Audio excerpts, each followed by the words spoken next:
Subject Hindi, lesson number 5 Meera के पद, जिसके कवियत्री हैं मीराबाई। मीराबाई एक अनन्य भक्ति की कहते हैं कि भक्ति की श्री कृष्ण के प्रति उनकी इतनी भक्ति थी कि उन्हें देखकर कोई भी अचंभित हो जाता था। इतना प्रेम वो श्री कृष्ण भगवान से करते थे। मीराबाई का भगवान कृष्ण के प्रति बचपन से ही इतना लगाव रहा है। वे श्री कृष्ण की एकनिष्ठ भक्त थी, जिसको हम उनकी भक्ति देखकर हम भी चौकन्ने रह सकते, या उनकी भक्ति को कोई भी पार नहीं कर सकता था, ऐसा मैं कहना चाहती हूँ आपको। यहाँ उनके 3 पद दिए गए हैं, जिनमें गिरधर गोपाल के प्रति उनकी अनन्य भक्ति के दर्शन होते हैं कि वो कितना प्रेम करते थे। पहले पद में श्री कृष्ण के प्रति मीरा की समर्पित भक्ति भावना परिलक्षित हुई है। दूसरे पद में उन्होंने कृष्ण भक्ति को अमूल्य मानकर अपने सद्गुरु का महत्व बताया है, और तीसरे पद में मीरा का दासत्व भाव व्यक्त हुआ है। मीराबाई ने गिरधर गोपाल को ही अपने जीवन का आधार बना लिया था। पहले से ही, बचपन से, ऐसे हमने देखा, बचपन से ही वो श्री कृष्ण के प्रति बहुत ही लगाव रखती थी। वे अपने भाई बंधु सगे संबंधियों सबको त्याग कर बस श्री कृष्ण की भक्ति में और उसकी शरण में ही आ गई थी। उन्हें साधु संतों की संगति में बैठने के कोई लाज शर्म आती नहीं थी, जबकि ऐसा कहा जाता है कि श्री कृष्ण मीराबाई एक रानी थी, और उनका जन्म मेड़ता गांव में हुआ था। कुड़की नामक गांव में रतन सिंह के यहाँ पर हुआ था, और उनका जहाँ पर शादी हुआ था वो राणा जी के वहाँ पर भी वो श्री कृष्ण की भक्ति करते थे, तो वो उनको पसंद करते नहीं थे। राणा संग ज्येष्ठ पुत्र कुंवर भोजराज के साथ हुआ होता उनकी शादी। विवाह के 7 वर्ष बाद ही भोजराज का स्वर्गवास हो गया। अब वे अपना अधिकांश समय सत्संग और पूजा पाठ में लगाने लगी। 7 साल के बाद उनके पति की मृत्यु हो गई। जब पति था तभी भी वो पसंद नहीं करते थे उनको, और इसीलिए कहा जाता है कि राणा जी ने एक बार उनको मारने की भी कोशिश की थी। उनको जहर का प्याला दे दिया था, लेकिन मीराबाई की भक्ति इतनी अटूट थी कि वो जहर भी अमृत बन गया।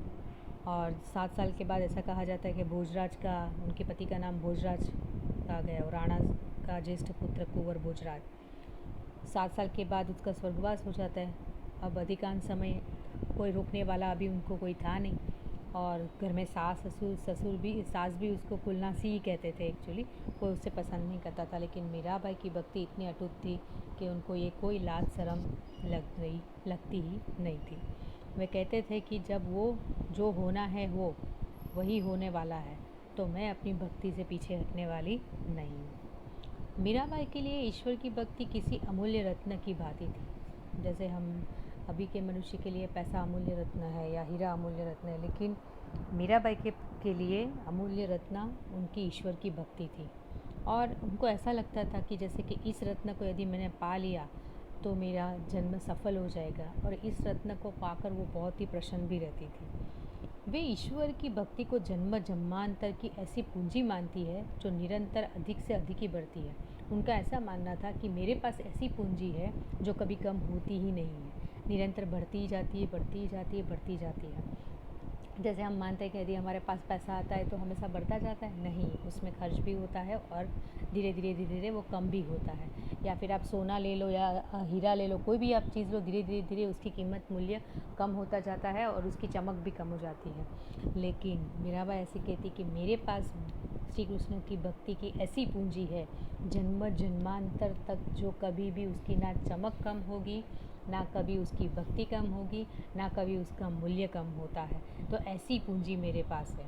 सद्गुरु की कृपा से भवसागर पार कर रही है और ईश्वर का गुणगान करते नहीं सकती है। मेरे सद्गुरु मतलब उन्होंने जिसको भी गुरु जी माना था, उन्होंने श्री कृष्ण भक्ति का ऐसा रंग रूप उनको दिया हुआ है कि जिससे मेरा पूरा जन्म क्या हो जाएगा, सफल हो जाएगा।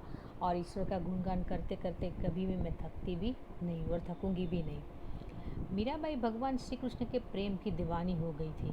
उनको श्री कृष्ण के आगे कुछ भी दिखाई देता नहीं था, बस एक ही दिखाई देता था, उनके श्री कृष्ण। वे अपना सब कुछ त्याग कर ईश्वर की भक्ति में लीन हो गई थी।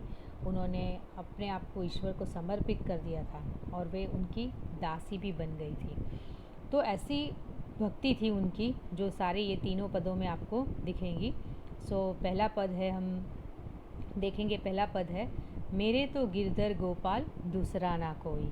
क्या कहती है मीराबाई कि मेरे तो गिरधर गोपाल, गिरधर मतलब श्री कृष्ण का दूसरा नाम गिरधर भी है, क्योंकि उन्होंने गिरधर पर्वत उठाया था। लास्ट सेवैया में मैंने ये कहानी बताई थी कि उनको गिरधर क्यों कहा जाता है, क्योंकि इन्होंने इंद्र के प्रकोप से सारे गोकुल वासियों को बचाया था और गिरधर पर्वत उठाकर उनको छत्र छाया दी थी, इसलिए उनका नाम गिरधर भी हुआ है।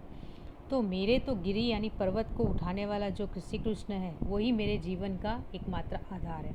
दूसरा ना कोई साधो सकल लोक जोई, मुझे महानुभव मेरे संसार का दूसरा कोई, मुझे कोई लोक या कोई मुझे चाहिए नहीं, बस मेरे तो एक ही है आधार है, जो है मेरे गिरधर गोपाल। भाई छोड़िया बंधु छोड़िया सगा सोई, श्री कृष्ण की भक्ति के लिए अतिरिक्त, उनके अतिरिक्त दूसरा कोई नहीं है, और उनकी भक्ति के लिए मैंने अपने भाई बंधु तथा सभी सगे रिश्तेदारों को छोड़ दिया है, और साधु संतों के पास भी बैठकर लोक लाज भी खो दी है। मैं तो साधु संग बैठी बैठी लोक लाज भी खोई। साधु संग बैठे बैठे साधु और संतों के पास श्री कृष्ण की भक्ति के पद गाने और उनके साथ बैठकर कृष्ण भक्ति में पूर्ण तरह से खो जाना, ये सब करते करते मुझे कोई शर्म और कोई लज्जा आती नहीं है। मैंने सब लोक लाज भी खो चुकी है। भगत देख राजी हुई जगत देखी रोई, श्री कृष्ण की भक्ति के प्रति उनका लगाव इतना था कि यदि सांसारिक व्यक्तियों को देखकर मुझे उनको रोना आता था, वो कहते हैं कि मुझे रोना आता था, और भगवान के भक्तों को देखकर ही मुझे खुशी होती थी। मैं सांसारिक मनुष्य के साथ रह नहीं पाती थी, ऐसा मीराबाई का कहना है।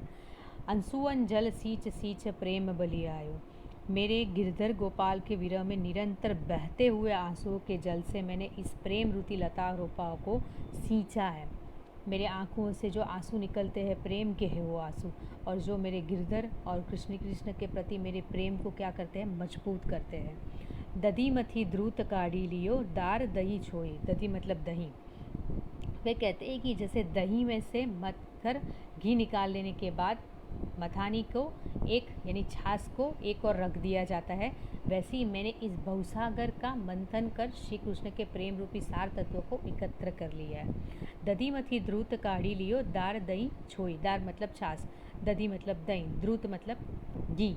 दूध कहते हैं कि जैसे दही को बरोड़ कर उनमें से हम छाछ बनाते हो, छाछ में से जो मक्खन निकलता है उनमें से हम घी बनाते हैं। तो घी बनने के बाद वो जो छाछ बचती है उसको हम उसको मथानी को एक और रख दिया। वैसे ही मैंने इस भवसागर का मंथन कर श्री कृष्ण के प्रेम रूपी सार तत्वों को एकत्र कर लिया है, और ये सांसारिक जीवन को मैंने साइड पे यानी बाजू में रख दिया है, और उसके प्रति मेरा कोई मोह नहीं है।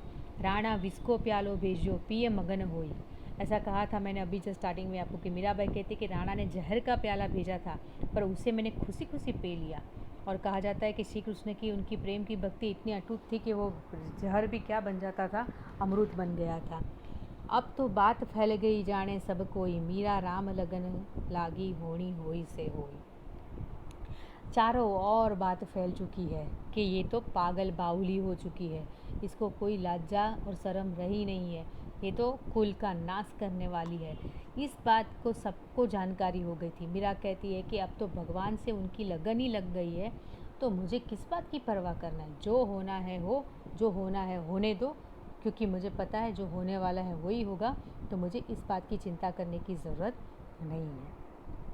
अभी दूसरे पद में आएंगे। यहाँ पर श्री कृष्ण भगवान की उनकी अटूट भक्ति का दर्शन किया हमने पहले पद में। अभी दूसरे पद में उन्होंने श्री कृष्ण के अमूल्य बनाकर सद्गुरु का महत्व बताया है कि पायो जी मैंने राम रतन धन पायो। मीराबाई कहती है कि मैंने ईश्वर रूपी राम रतन धन पायो है। वस्तु अमलक दी मेरे सतगुरु कर कृपा अपनायो।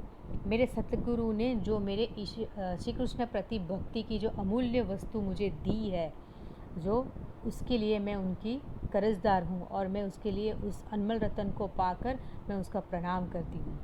जन्म जन्म की पूंजी पाई जग में सबे खोवायो।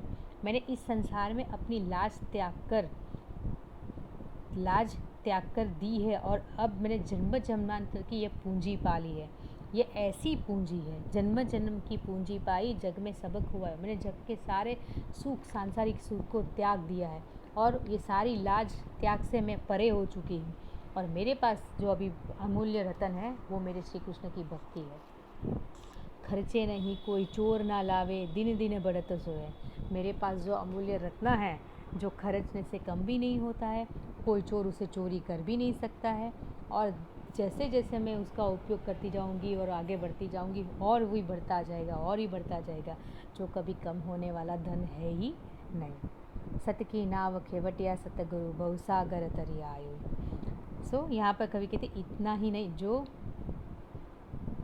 रोज सवाई वृद्धि होती है, मीराबाई कहती है कि सच्चाई की इस नाव पर सवार होकर मैंने अपने सद्गुरु रूपी खेनहार के साथ संसार रूपी सागर पार कर दिया है। और मीरा खुश होकर अपने भगवान कृष्ण का गुणगान करती है। सत की नाव खेवटिया सतगुरु बहुसागर तरी आयो, मीरा के प्रभु गिरधर नागर हरिक हरिक जस गायो। मीराबाई कहती है कि मैंने अभी जो सदगुरु रूपी नाव जो पकड़ी है और मेरे सदगुरु ने मुझे जो रास्ता दिखाया है उस संसार रूपी सागर से परे रहने का, उसमें मैं खुश होकर अपने भगवान श्री कृष्ण भगवान के गुण गाती हूँ, और उनके गुण गाते मैं बहुत ही आनंद का अनुभव करती हूँ। तो ये था उनका अमूल्य रतन धन पायो। कौन से अमूल्य रतन धन पाया था? दूसरे पद में उन्होंने वो धन पाया था जो कभी खत्म नहीं हुआ था, और वो धन था श्री कृष्ण की उनकी भक्ति। तीसरे पद में है उनकी दासत्व भाव। वो मीराबाई श्री कृष्ण के प्रति दास की भक्ति करना चाहते हैं, वो उनकी दास बनना चाहते हैं कि वो आप मेरे मालिक हो, मैं और उस आपकी सेवक बनना चाहती हूँ। पग घुंघरू बांध मीरा नाची रे, पग घुंघरू बांध नाची, लोग कहे मीरा भई बावरी, सास कहे कुल नासी रे। मीराबाई भगवान कृष्ण के प्रति दीवानी हो गई थी, वे अपना सब कुछ भूल गई थी, वे अपने पैरों में घुंघरू बांधकर भगवत भक्ति में लीन हो जाती थी, और लोग मीराबाई को यह रूप देखकर ऐसा कहते थे कि ये तो पागल हो गई है। और मीराबाई की सास कहती थी ये तो कुल नासी है, कुल का अस्तित्व समाप्त करने के लिए यहाँ पर आई है। जहर का प्याला राणा जी ने भेजा, पीवत मीरा हंसी रे। ये सब देखकर राणानी ने मीराबाई को मारने की कोशिश की और जहर का प्याला उनको दिया, पर मीराबाई तो निश्चित होकर वो जहर भी हंसते हंसते पी गई। मैं तो अपने नारायण की हो गई, आप ही दासी रे। मीराबाई कहती है कि उन्होंने अपने आप को भगवान को सौंप दिया है, समर्पित कर दिया है, मैं उनकी दासी बन गई, अब मेरी चिंता वो करेंगे, मुझे अपनी चिंता करने की ज़रूरत नहीं है। मीरा के प्रभु गिरधर नागर, बेग मिलो अविनाशी रे। मीराबाई कहती है कि मैं आपके दर्शन की अभिलाषी हूँ, आप गिरधर भगवान कृष्ण, आप मेरे मालिक हो, आप मेरे ईश्वर हो, आप अजर अमर हो, हे प्रभु आप मुझे शीघ्र दर्शन दीजिए, मैं आपके दर्शन की अभिलाषी। तो ये थे मीरा के पद, तीनों पद, जिसमें उनकी श्री कृष्ण के प्रति कितनी घेलछा थी, कितना प्यार था उनके प्रति, और उनका प्यार कैसा अमूल्य था, उनकी भावना उन्होंने बताई है। सो कविता का पठन करेंगे सभी विद्यार्थी, और ये सारी एक्सरसाइज आपको पूर्ण करना है और नोटबुक में क्वेश्चन के आंसर लिखने हैं।